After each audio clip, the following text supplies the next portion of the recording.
What's up, smart people? Thank you guys so very much for joining me on my channel, Just the Average Guy, where I'm anything but average. And in this video, I am talking about what type of trades that I took today, because every morning I wake up and I trade the stocks. I trade low cap stocks. I know a lot of people don't like them or have, certain ways, but there's a strategy and there's a type of trading for each different type of person. You got to trade on what type of personality you are alike with. So I try to help beginner stock traders figure out some type of strategy to use based on their personality, and just really make videos to inform them on what to watch out for. But today I'm just breaking down my trades that I took today. Most of them were not pretty good. So let's look at the first one right here, AMTX. The big move happened in the morning, and I should just stayed away after the big move. But I got in here. I saw this formation happening here. I saw that it was just going down slowly, and the RSI was starting to pick up, so I got in here about 93 cents, which is a high buy. I should have got in at 91 cents after right here in this green candle. You see the higher low on the RSI. I should have got in there, or even better, wait for the dip on the RSI and got in after that. Even though that is terrible volume, this is not usually a stock that I trade. I don't like to trade stocks with this low of a volume, but I still made, for 3 cents. Could have made more, but hey, I'm learn as you go.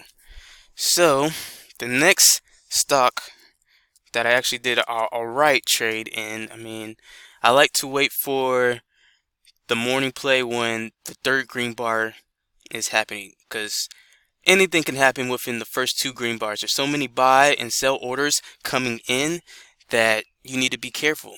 So I like to wait for the third green candle to form, show that it's green, and jump in right there. And that's what I did. I got in at 29.55 cents. I could have got out. Oh, I did get out at 31 cents. So I did get out at the high, which is good. Did good. But it actually had a continuation play here. It could have got in on another dip here.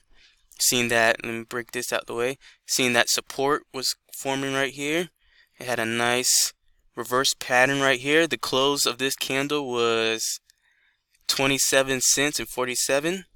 And then the open of the next candle was 27.5. So I like to look for a reversal candle formation and for the close price and the open price to be very close to each other.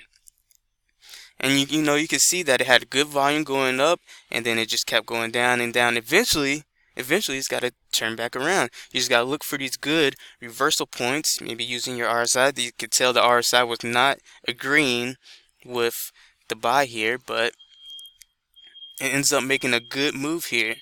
So price action is key. That is number one. Price action is key. The better that you learn how to read these candles, the quicker that you buy that Steve Nelson's candlestick book, the quicker you'll be at learning how to trade stocks, because that is so important. Even watch his YouTube videos. After you read his book, watch his YouTube videos, because he goes into depth about certain questions that people ask him about his book, and he breaks it down to you in a good, easy way to follow. He's a very genius guy.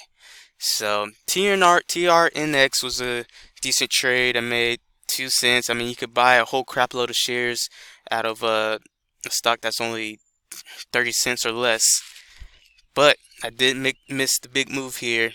I was watching it. I was like, "Ooh, that looks good." I was watching it, and I just missed the big move. So let's look at SES. SES. Now this is what I usually like to buy right here.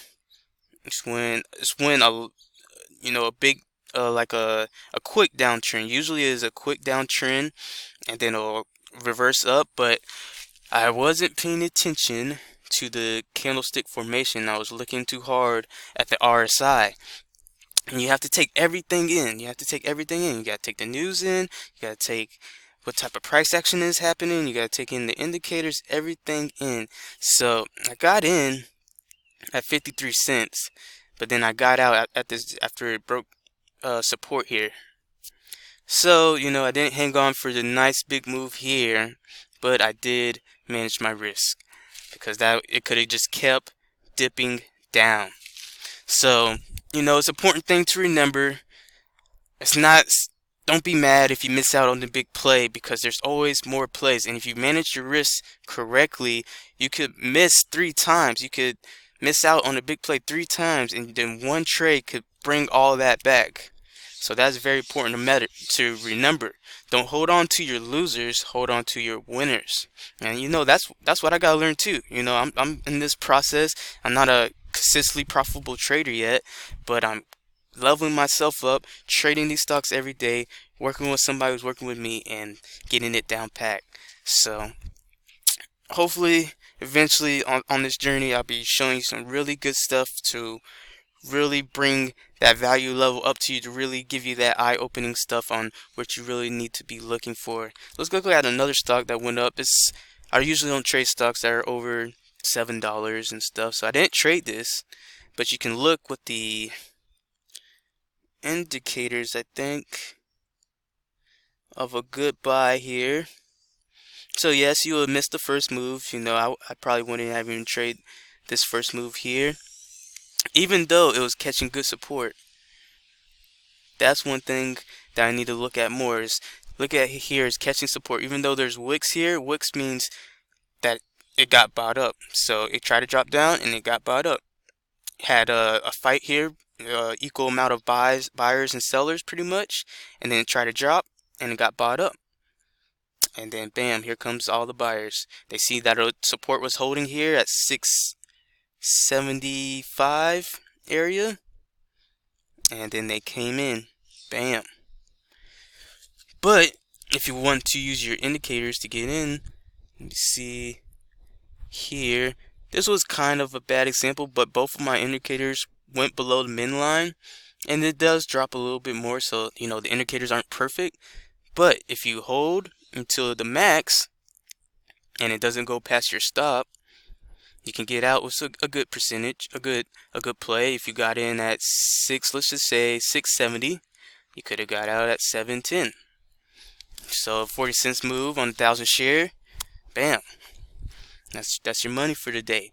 You need to focus on not how many trades you're trying to take, but try to focus on 1 to 2 good solid trades, and that's what I'm really working on, trying to focus on that one good opportunity, and then bam, that's it. You know, wait until I build up my account some more and just keep compounding that 10%, keep compounding that 10%, 50% profit, and just compound it over and over, and stop worrying about trying to catch every opportunity or every dip on the RSI. Just focus on the really good trades.